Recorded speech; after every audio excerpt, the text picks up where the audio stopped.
The bustling fashion store was alive with customers admiring the latest trends and staff rushing back and forth. In the midst of this, a sudden commotion erupted, pulling everyone's attention. Near the fitting rooms, a security officer, a stern-looking man with a scowl on his face, was blocking the path of a young black woman who had just stepped out of a dressing room.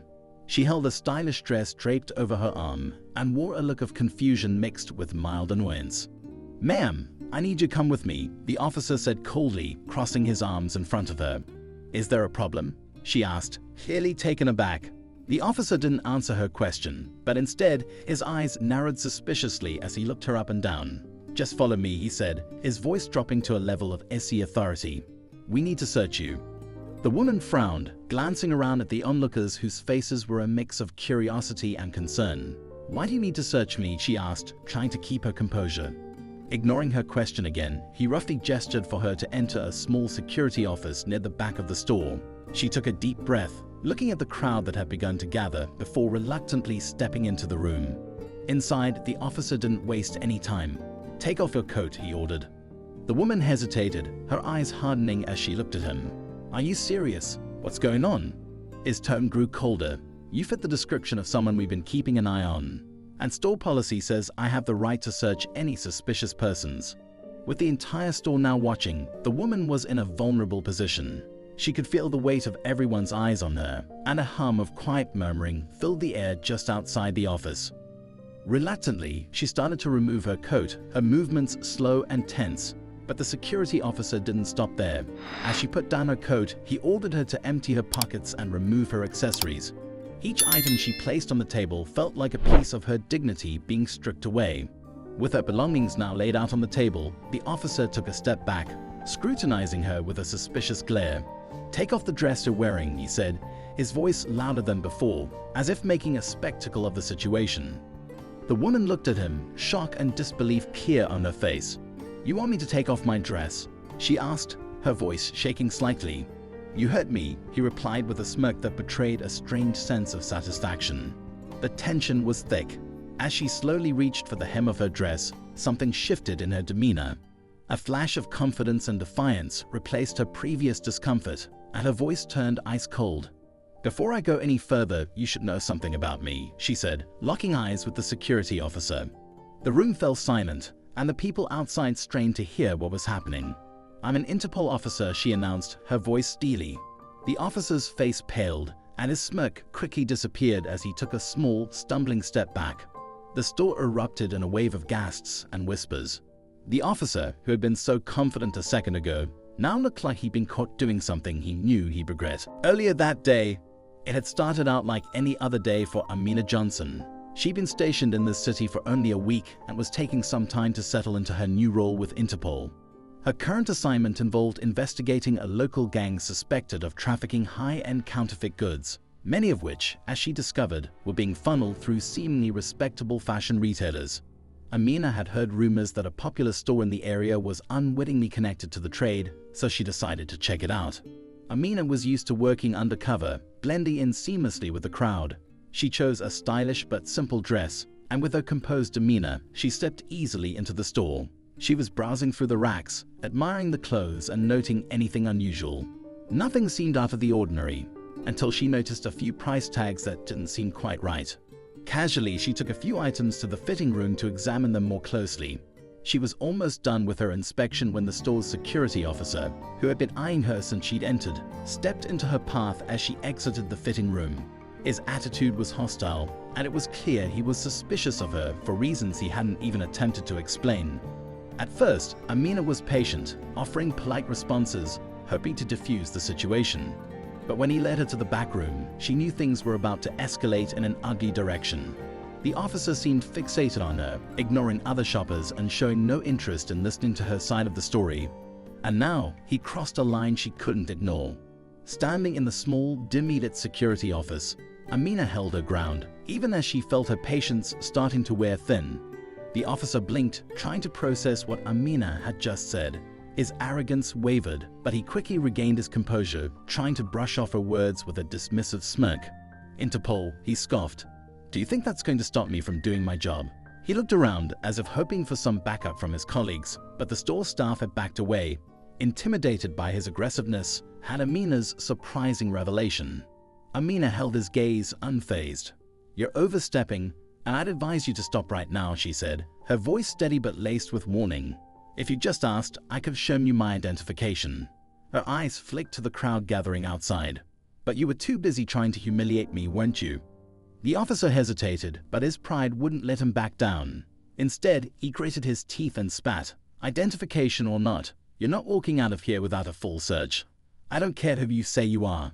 With the flicker of a smile, Amina reached into the pocket of her coat, which was draped on a nearby chair, and pulled out a badge encased in a leather wallet. She opened it, displaying her official Interpol identification. "I'm Agent Amina Johnson," she announced, her tone cold and commanding. "I have the authority to investigate any location involved in international criminal activity, and you just violated about 5 different protocols with this little stunt."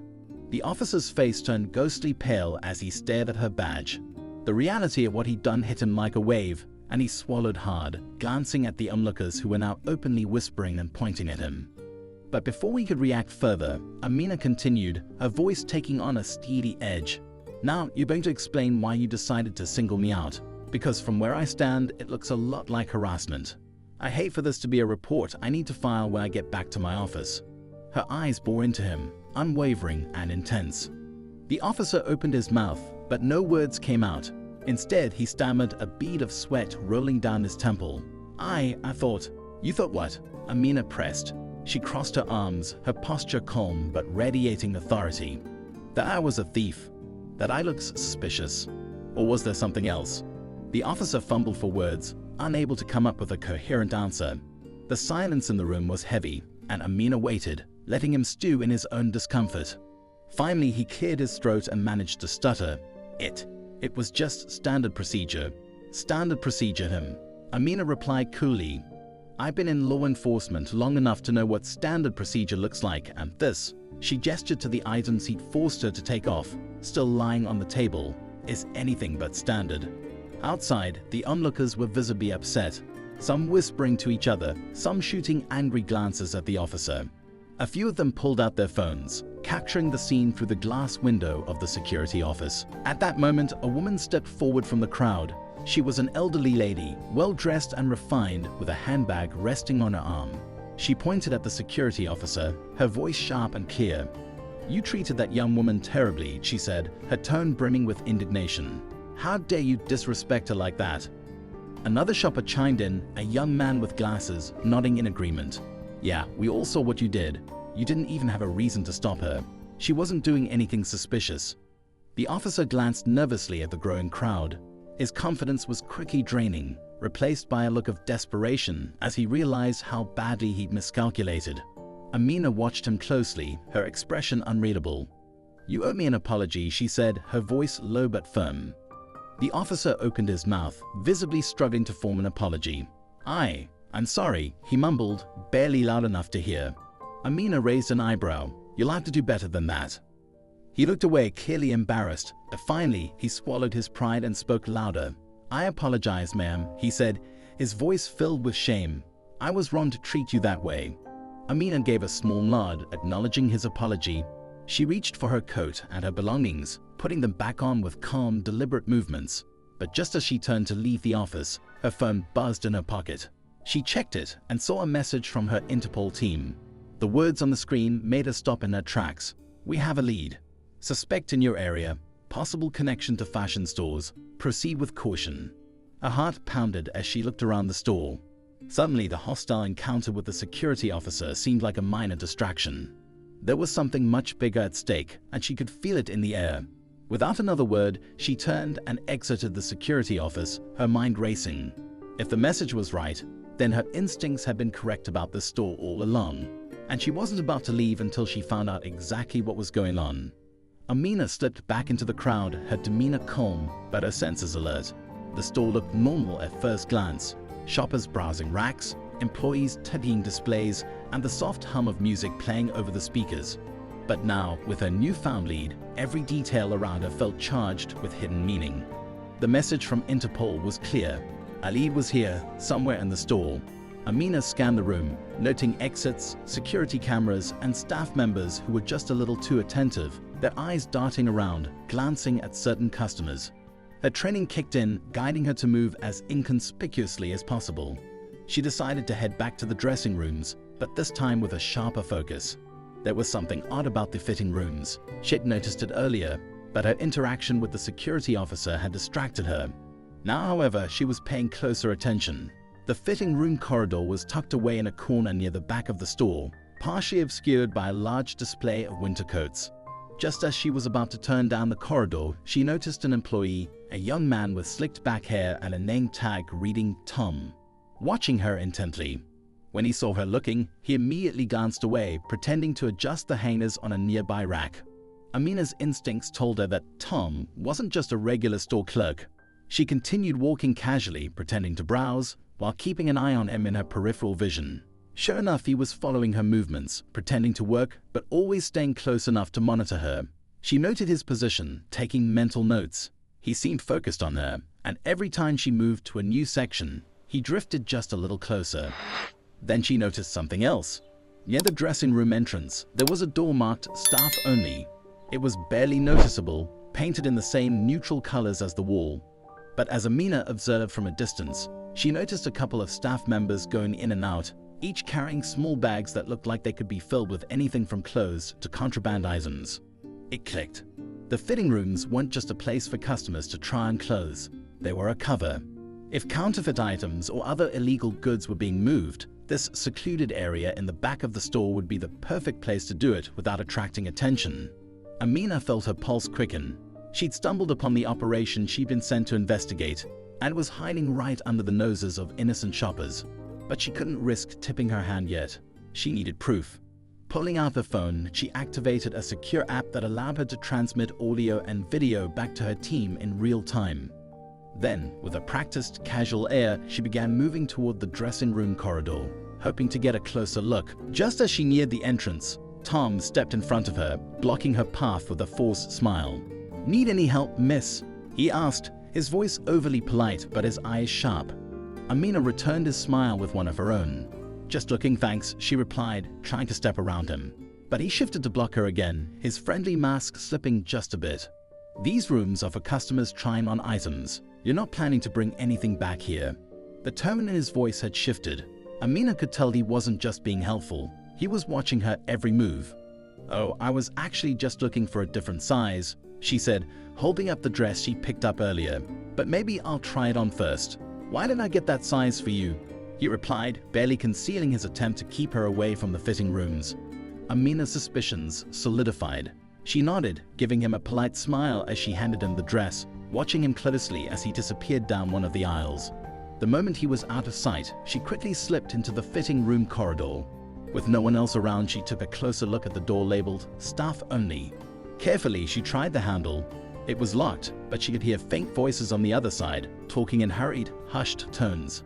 Her heart pounded with anticipation. If she could get inside, she might find the proof she needed. But just as she was about to pull out her set of lock-picking tools, footsteps echoed down the corridor. She quickly ducked into an empty fitting room, holding her breath and listening. The door creaked open, and she peered through the small gap, watching as Tom reappeared, his eyes scanning the corridor with a suspicious frown. He seemed agitated, as if he'd noticed her absence. He muttered something under his breath, then pulled out a small radio and spoke into it. "She's gone from the main floor. Keep an eye on the back exit, just in case." He whispered into the radio, his voice barely audible. Amina's heart raced. Whoever was on the other end of that radio was watching her, and they were coordinating to prevent her from seeing what was behind that staff-only door. She knew she was in deeper than she'd anticipated, but she wasn't about to back down. As Tom left the corridor, Amina slipped out of the fitting room and made her way back to the main store floor, her mind working quickly. She needed a plan, and she needed it fast. Her phone buzzed again, and she glanced down to see another message from her team. "Suspect ID confirmed. Known connection to organized crime syndicate operating in luxury goods. They may be armed. Proceed with caution." The stakes had just gotten higher. She was dealing with a criminal network that trafficked in counterfeit luxury items, a billion-dollar industry that thrived on secrecy and intimidation. And if the security staff were involved, that meant the operation ran deep. Amina was about to slip toward the exit to regroup when she heard raised voices from the back of the store. She turned and saw that Tom was now arguing with a different security officer, the same one who had detained her earlier. They seemed to be having a heated exchange, and the body language was tense. Curious, Amina edged closer, trying to listen in. The words were muffled, but she caught fragments. "Why did you let her go?" And "just a misunderstanding." Suddenly, the argument took a sharp turn. The security officer, the same one who had tried to humiliate Amina, grabbed Tom by the arm and pulled him roughly toward the staff-only door. They exchanged a few more angry words, and then the officer yanked the door open, dragging Tom inside with him. Amina's curiosity burned. There was something critical happening behind that door, and she was determined to find out what. But just as she took a step forward, she felt a hand grip her shoulder from behind. She spun around, ready to defend herself, only to come face to face with a man in a crisp suit, his expression unreadable. He looked down at her with an unsettling calmness. "Miss Johnson, is it?" he said, his tone polite yet somehow menacing. "I think we need to have a little chat." Before she could respond, she felt another set of hands grip her arms from behind. Two more men appeared at her sides, each one flanking her, leaving her with no escape route. The man in the suit leaned in closer, his voice dropping to a low whisper. "We know exactly who you are, Agent Johnson, and we can't have you poking around in our business." A chill ran down her spine, but she kept her face calm, determined not to show any weakness. "Looks like you've underestimated me," she said, her voice steady. "I'm not the one who should be worried." The man in the suit smiled, a cold, dangerous smile. "Oh, I don't think you understand the situation you're in." And with that, he gestured to his men, who began to escort her, firmly but not roughly, toward the staff-only door. The two men's grips on her arms tightened as they guided her toward the ominous staff-only door. Amina's mind raced, evaluating her options, but she kept her expression calm, masking the storm of thoughts swirling within. As they entered the restricted area, the door closed behind them with a solid, unsettling click. The hallway was dimly lit, narrow, and lined with doors, each one appearing more like a fortress wall than a simple staff room entrance. The man in the suit walked in front, leading them deeper into the corridor, his polished shoes clicking rhythmically against the hard floor. After a few twists and turns, they reached a small room. Inside, the air was stale, and a single flickering light cast harsh shadows on the walls. They released Amina's arms, positioning her in the center of the room, and stood by the doorway like silent sentries. The man in the suit turned to face her, his eyes cold and calculating. He took a step closer, studying her with a chilling intensity. "We know who you are, Agent Johnson," he began, his voice smooth and menacing. "Interpol's finest, is it? You've built quite a reputation. But today, I'm afraid you've wandered a bit too far into the lion's den." Amina held her ground, keeping her expression impassive. "And who are you supposed to be? The lion?" The man chuckled, his smirk never reaching his eyes. "Call me Mr. Gray," he said, his tone sharp and precise. "You see, we don't take kindly to uninvited guests, especially those who think they can interfere with our business." Amina's gaze remained steady. "You're running a trafficking ring, pushing counterfeit goods through the store, aren't you?" Mr. Gray's smile faded, replaced by a cold, calculating expression. "You're an observant one," he said slowly. "Yes, we move merchandise here, but it's not just about counterfeits. That's merely a cover, a very lucrative one, but a cover nonetheless." A sinking feeling hit Amina. If the counterfeit operation was just a front, then whatever lay underneath must be far more dangerous and potentially far-reaching. "Then what are you really hiding here?" she asked, her voice steady despite the tension in the room. Mr. Gray leaned in close, his voice dropping to a whisper. "Let's just say we're involved in acquisitions that would make the most powerful people in the world very, very nervous. And your little snooping expedition has put you directly in the crosshairs." Before Amina could respond, he gestured to the two men standing by the doorway. They stepped forward, each one reaching into his jacket, revealing small, sleek devices in their hands. With swift, practiced movements, they pressed a button on each device, and Amina heard a faint buzzing sound. Her mind raced as she realized they were jamming her communication signal. She was officially cut off from her team. But she didn't flinch. Years of field experience had taught her to stay calm in high-pressure situations. She met Mr. Gray's gaze, refusing to show any fear. "If you think a few threats are going to scare me off, you're sorely mistaken." Mr. Gray raised an eyebrow, his expression shifting to mild amusement. "Oh, Agent Johnson, this isn't about scaring you off. It's about ensuring you don't get the chance to interfere with our operations." He turned to one of his men and nodded. The man disappeared through a side door, returning moments later with a small silver case. Mr. Gray took it, placing it on the table in front of Amina with a quiet click as he opened it. Inside, nestled among carefully packed velvet slots, was a collection of gadgets, each one unfamiliar to her. A sleek syringe, a tiny vial with a transparent liquid, and a small metallic box emitting a faint glow. "Ever seen one of these before?" Mr. Gray asked, holding up the vial. Amina kept her poker face, though her heart raced. She didn't know what was in the vial, but she knew enough to understand that it wasn't anything good. "Let me guess," she replied dryly, "it's supposed to intimidate me." Mr. Gray smirked, a glint of satisfaction in his eyes. "Not intimidate, Agent Johnson. It's meant to control." With a calm, steady hand, he picked up the syringe, attaching the vial to it with a soft click. "This serum is designed to disorient even the most seasoned agents. Just a small dose, and you won't remember a thing for hours. No memories, no clarity, just confusion." Amina's mind raced as she calculated her next move. She had to stall, create some kind of distraction. She shifted her weight subtly, bracing herself for what might come next. But before she could act, a sudden, loud crash echoed from down the hallway. The entire room shook, and Mr. Gray's men immediately stiffened, their hands moving toward their concealed holsters. "What was that?" one of them muttered, glancing nervously at Mr. Gray. Mr. Gray frowned, irritation flashing across his face. He turned to Amina, his voice laced with annoyance. "Stay put. This isn't over." He gestured to his men, and they moved quickly, filing out of the room to investigate the noise. Amina seized the moment, her instincts kicking in. With the guards gone and Mr. Gray's back turned as he peered out the door, she sprang into action. With a swift movement, she grabbed the syringe from the table, twisting it out of his hand and pressing it to his neck in one fluid motion. Mr. Gray froze, his eyes widening as he felt the cold metal against his skin. "Now, Mr. Gray," she whispered, her voice cold as steel, "I think it's time you answer a few of my questions." He sneered, his face flushed with anger, but he didn't move. "Do you really think you can get out of here alive?" "I think I have a better chance than you right now," she replied, pressing the syringe just enough to make him wince. "First question, what's in that vial, and what are you really moving through this door?" Mr. Gray hesitated, his jaw clenching. But as he felt the syringe pressing harder against his skin, he grudgingly muttered, "It's a neural inhibitor, a new prototype.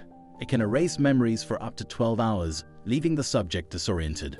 We use it to manage loose ends." Amina's heart sank at the implication. This operation was far darker than she'd realized. If they were using neural inhibitors to cover their tracks, then the people she was dealing with were capable of erasing evidence, witnesses, anything that threatened their business. "And what's your real product?" she pressed. "Counterfeits are just a cover, aren't they?" Mr. Gray gave a small, twisted smile. "You're sharp, Agent Johnson.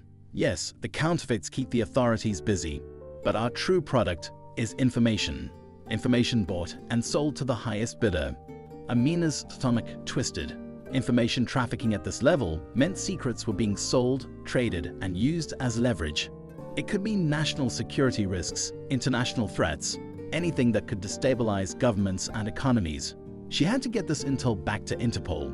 But before she could push in further, footsteps echoed down the hallway, and she knew her time was running out. She couldn't risk taking Mr. Gray with her, not yet. She released him, slipping the syringe back onto the table, and quickly moved to the door, glancing down the corridor. She could see 2 more guards approaching, their faces tense as they closed in on the room. Without hesitation, Amina darted out, moving swiftly down the hallway in the opposite direction, her steps light and soundless. She had to find a way out of this maze before reinforcements arrived. She turned a corner and spotted a narrow stairwell leading down to what she guessed was the basement level. Hoping it might lead to an exit, she stepped through the door, descending quickly but cautiously, her hand ready to reach for her concealed sidearm if necessary. The stairwell led her to a dimly lit storage area, stacked high with boxes labeled in various languages. She crept between the shelves, her ears alert to any sign of pursuit. Just as she was about to make her way toward what looked like an exit door, she heard hurried footsteps coming from the stairwell. Her heart pounded and she pressed herself against a stack of crates, holding her breath as shadows approached. Suddenly, a voice crackled over the radio in her pocket, an encrypted line from her team. "Agent Johnson, do you copy? Backup is inbound. ETA 10 minutes. Relief washed over her, but she knew 10 minutes was still a long time in a place like this. The footsteps grew louder, and she tensed, knowing she was about to have company. Amina crouched behind the crates, her breathing steady, every muscle in her body tense. The footsteps approached, echoing ominously in the storage room, and she could make out muffled voices whispering orders. Whoever was following her, they were working in pairs, moving carefully but methodically, sweeping the area with flashlights that cut sharp beams through the dimness. She held her breath as one of the beams danced just inches from her hiding spot, illuminating the dust particles in the air. Her mind worked quickly. She had to stay hidden until her team arrived, but if she got cornered down here, she'd have no escape route.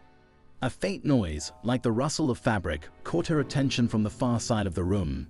Amina glanced over, her gaze landing on a cracked ventilation grate just large enough for her to fit through. It wasn't a guaranteed escape route, but it could buy her time.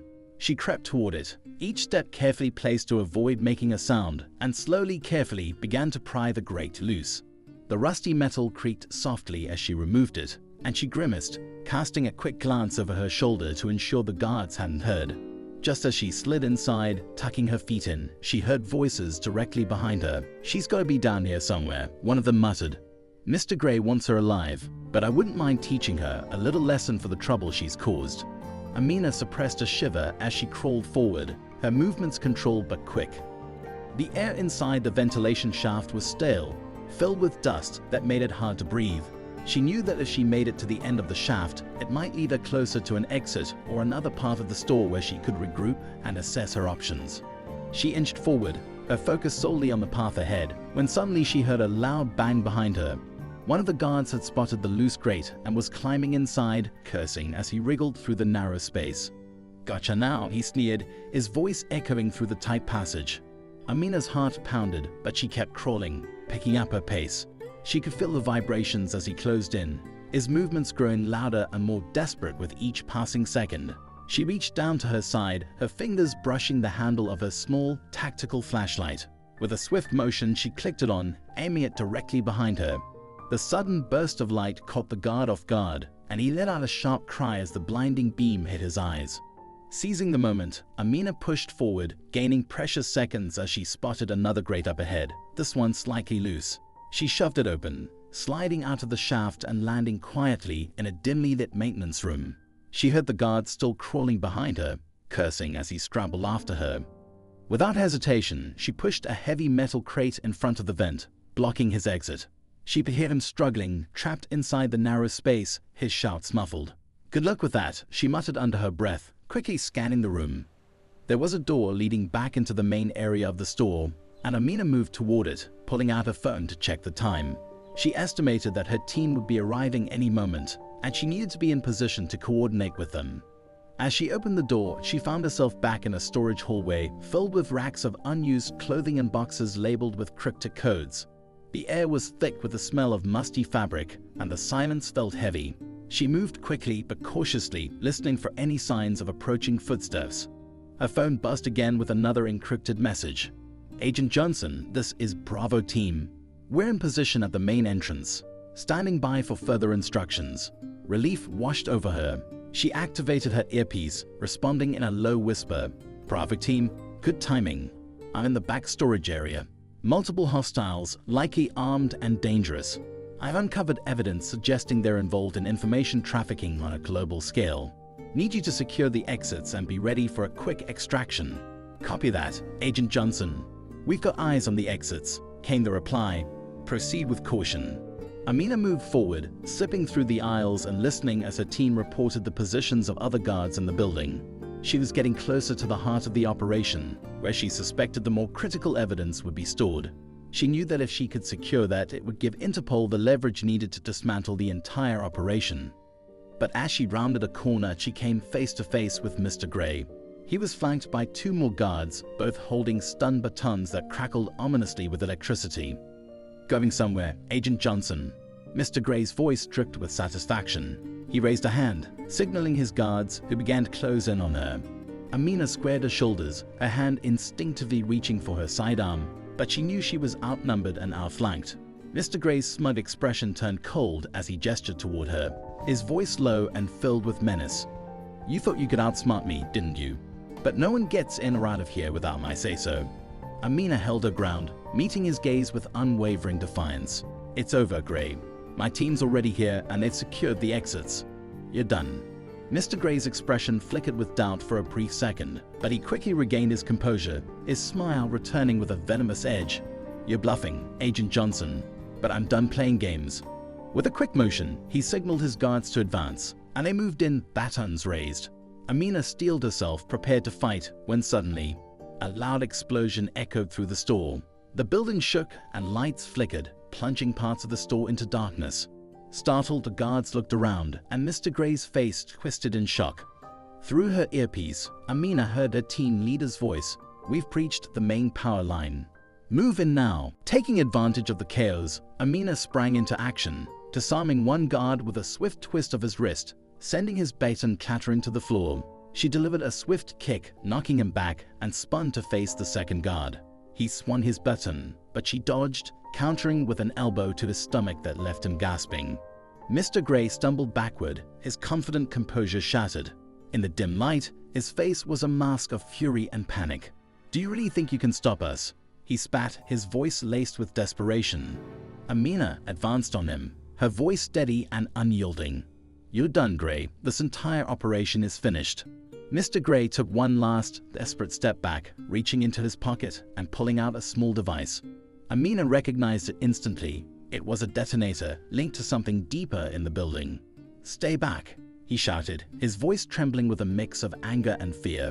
One more step and I'll bring this whole place down. Amina's heart pounded. She knew that if he pressed that button, they'd all be trapped in the rubble, but she couldn't let him escape.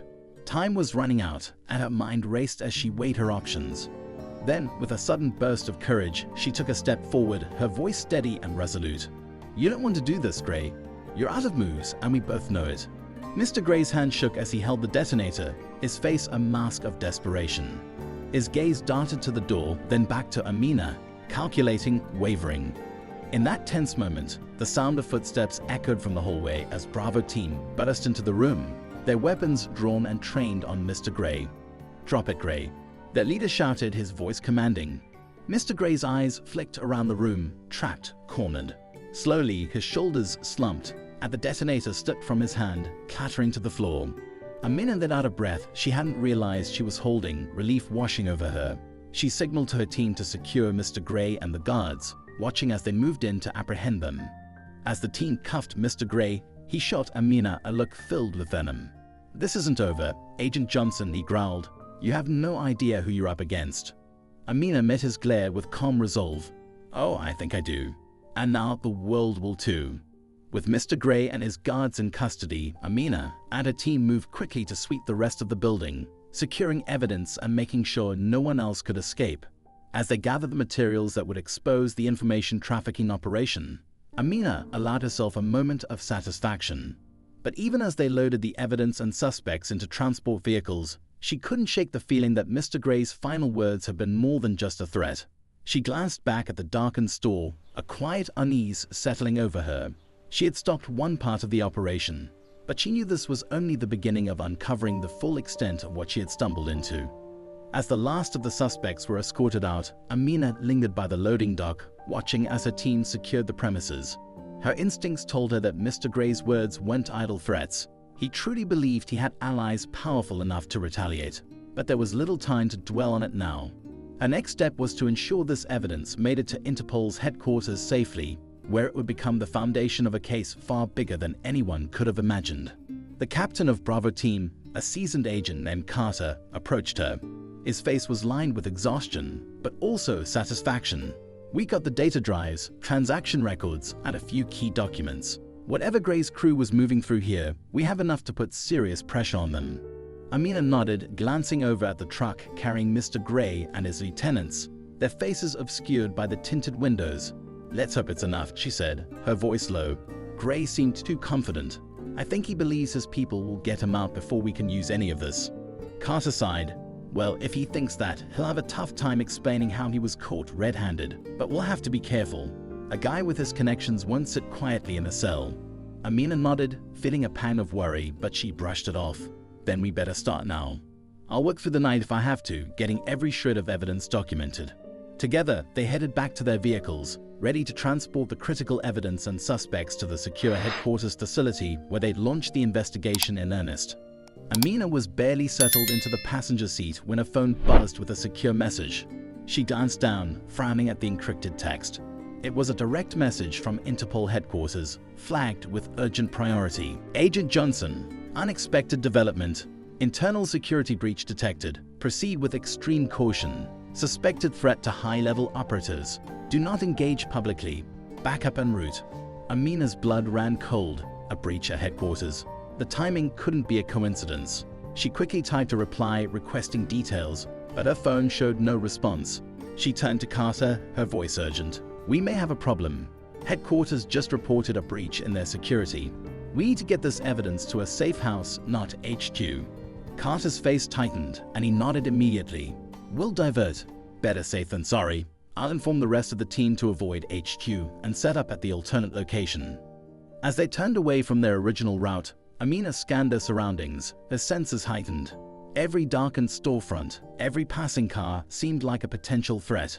If there were moles within Interpol, then this operation might be compromised before it even began. In the silence of the car, Amina mentally mapped out her next steps, thinking through how to secure the evidence while keeping it out of the wrong hands. But just as they approached a highway on-ramp, an unexpected sight sent a chill down her spine. A convoy of black SUVs appeared in their rearview mirror, accelerating to close the gap between them.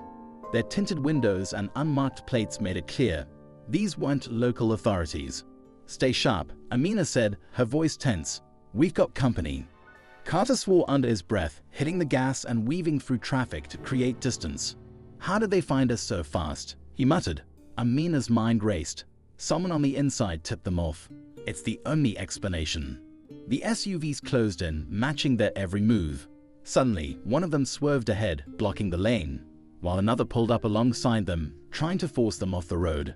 Hold on, Carter shouted, jerking the wheel to avoid a collision as the SUV on their left attempted to box them in. Amina braced herself, feeling the car swerve sharply. She took out her radio, issuing a rapid order to Bravo team. All units, evasive maneuvers, were under pursuit. Suspected hostile agents in black SUVs. Repeat, evasive action. The other cars in Bravo team immediately split off, scattering in different directions. But Amina and Carter's vehicle was still trapped, their path blocked by two SUVs ahead and one just behind. Amina glanced over at Carter. We're not getting out of this without a fight. Keep driving. I'll handle them. She unbuckled her seatbelt and carefully rolled down her window, clutching her handgun tightly as she leaned out, aiming for the tires of the SUV, blocking them in from behind. She fired, the loud pop echoing as her bullet struck one of the tires, causing the vehicle to swerve and fall back slightly. But just as she pulled back inside, she heard the distinctive click of a gun cocking from her left. Another SUV had pulled up alongside them, and one of the men inside was leaning out, a rifle trained on their vehicle. Carter floored it. She shouted, and he slammed on the gas, narrowly dodging as the man fired, the bullet grazing the side of their car. Carter's face was pale but determined. We got a straight shot to the safe house exit up ahead, if we can make it. Amina nodded, her eyes fixed on the rearview mirror. The SUVs were still in pursuit, undeterred. They would have to lose them before reaching the safe house, or they'd be leading the enemy straight to their secure location. As they sped down the highway, weaving between cars, Amina spotted an upcoming tunnel, a narrow stretch that would give them a chance to maneuver. She grabbed her radio, issuing a command to the remaining Bravo team members. All units, regroup in the tunnel. Prepare to intercept hostiles. The convoy of SUVs showed no sign of backing off, and Amina's pulse raced as they approached the tunnel entrance. This was going to be their only chance to shake their pursuers. Carter's knuckles turned white as he gripped the wheel, and they plunged into the tunnel, headlights illuminating the walls as they sped through the confined space. Amina glanced back and saw that the SUVs were still behind them, headlights flashing ominously in the darkness. Just then, the Bravo team's backup vehicles emerged from side tunnels, converging on the convoy from all angles. A well-coordinated tactical maneuver ensued as Bravo team vehicles blocked the SUVs from all sides, creating a gridlock that trapped the enemy in the tunnel. Amina seized the opportunity, signaling Carter to accelerate toward the tunnel exit. As they sped out of the confined space, she watched in the rearview mirror as the remaining agents moved in, engaging the hostile operatives in the SUVs and ensuring their pursuit was neutralized. Breathing a sigh of relief, Amina turned to Carter, who gave a grim smile. "That was close," she nodded, her mind already racing ahead. "Let's keep moving. Once we secure the evidence at the safe house, we need to contact HQ and figure out just how deep this bridge goes." They drove in tense silence for another 15 minutes, eventually reaching the nondescript building that served as one of Interpol's safe houses in the region. Once inside, they moved swiftly, uploading the data from the captured drives to a secure offline system. Every document, every piece of evidence would be scrutinized, catalogued, and protected. As they settled in, Amina's phone buzzed again, another message from HQ. "Agent Johnson, update on breach. Suspected mole linked to high-level operatives. Exercise extreme caution. Further instructions pending." Amina clenched her jaw, her suspicions confirmed. She was dealing with a far-reaching network that had ties within Interpol itself. This was no ordinary trafficking ring. They were part of a shadowy organization with enough influence to penetrate even the most secure agencies. Just then, Carter's voice broke the silence. "Amina, take a look at this." She moved over to the screen, her eyes scanning the document he pulled up. It was a ledger detailing transactions between Mr. Gray's organization and various unnamed entities. But one name stood out, a code she recognized from previous investigations, a mark associated with a powerful and elusive group rumored to manipulate intelligence agencies worldwide. The implications sank in, and Amina felt a chill run down her spine. This operation went far deeper than she'd ever anticipated. She turned to Carter, her face set with determination. "We're dealing with more than just a trafficking ring. This is a full-blown intelligence conspiracy. And if these people have their hooks in Interpol, they could have agents embedded in almost every major agency worldwide." Carter's eyes widened. "Then we're not just fighting a few corrupt operatives. We're up against an entire network, one that could retaliate if they find out how much we know." Amina nodded grimly. "Exactly. And if we're going to take them down, we'll need to move carefully. Every step we take could be monitored." They both knew the risks. From this point on, they'd be treading on dangerous ground, every decision a potential trigger for enemies who would stop at nothing to protect their secrets. As Amina looked over the evidence they gathered, a steely resolve filled her. They were only just beginning to uncover the truth, and it was clear this was the battle of a lifetime. But she also knew that with her team by her side, they had a chance, and she was determined to see it through to the end, no matter what it took. With one last, steadying breath, Amina turned to Carter. "Let's get to work." Over the next few days, Amina and her team worked tirelessly from the safe house, analyzing the evidence they'd secured. Every document, every data fragment led them closer to understanding the full extent of the conspiracy. The ledger revealed coded references to various operations across multiple countries, all tied to a shadowy group with interests in weaponizing information, controlling political agendas, and manipulating global economies. As the pieces began to form a clearer picture, Amina felt both a sense of accomplishment and growing dread. This was far bigger than anything she had encountered before. If Mr. Gray and his network were this embedded, they could have agents in nearly every major intelligence agency, including Interpol itself. Interpol's leadership, however, was more committed than ever to seeing justice served. After hearing Amina's initial findings, they assembled a trusted, high-level task force, handpicked for their loyalty and dedication to the agency's mission. The team moved carefully, taking every precaution to avoid alerting any suspected moles within Interpol. Amina's case was officially classified, and only essential personnel were granted access to her findings. But time was running out. One evening, as Amina and her team combed through the final documents, an encrypted message arrived from HQ. "We have reliable intel that an attempt will be made to extract Mr. Gray within the next 24 hours. All agents on high alert." Amina immediately called Carter, who had been leading the security detail for Mr. Gray's detention. "We can't let him slip away, Carter. He's the keystone to this whole network. If he escapes, everything we've worked for could unravel." Carter's voice was tense. "We've tightened security, but these people are resourceful. I'll triple-check every protocol myself." Amina and her team continued to work late into the night, finding just enough evidence to pinpoint the identities of key players within the network. By morning, they drafted a comprehensive case report, ready to initiate a coordinated international operation to bring down the entire organization. As they finalized their plans, Amina received another alert. A breach had been detected at the facility holding Mr. Gray. Security cameras caught a shadowy figure slipping into the facility, using credentials that had been cloned from a high-ranking official. Amina's heart pounded as she watched the live feed. Mr. Gray's cell was empty. A sense of betrayal filled her as the reality set in. Interpol had been infiltrated at its highest levels. They'd underestimated how deeply this network could manipulate even the most secure agencies. The team scrambled, deploying agents to block the facility's exits, but it was too late. Mr. Gray had vanished without a trace, his escape meticulously planned. Every lead they had would now have to be reevaluated, and every contact might be compromised. But Amina wasn't ready to give up. She looked at Carter and the rest of her team, their faces a mix of exhaustion and determination. We may have lost this round, but we have one thing Gray and his network can't take from us: the truth. We know who they are now, and they know we're coming. So we'll keep pushing, gathering every bit of intelligence, working with allies who haven't been compromised, and we'll rebuild our case piece by piece. Carter nodded. If we can expose just one more layer of this organization, the world will know the full story. Amina felt a renewed sense of purpose as she took a deep breath. Then that's what we'll do. For every lead they bury, we'll dig up 2 more. They can run, they can hide, but they can't escape justice forever. The fight wasn't over, and the journey ahead would be perilous. But Amina and her team were ready to go the distance, determined to bring down the hidden empire that had haunted them. And somewhere out there, she knew Mr. Gray was watching, aware that his freedom was only temporary, because in the end, the truth would prevail.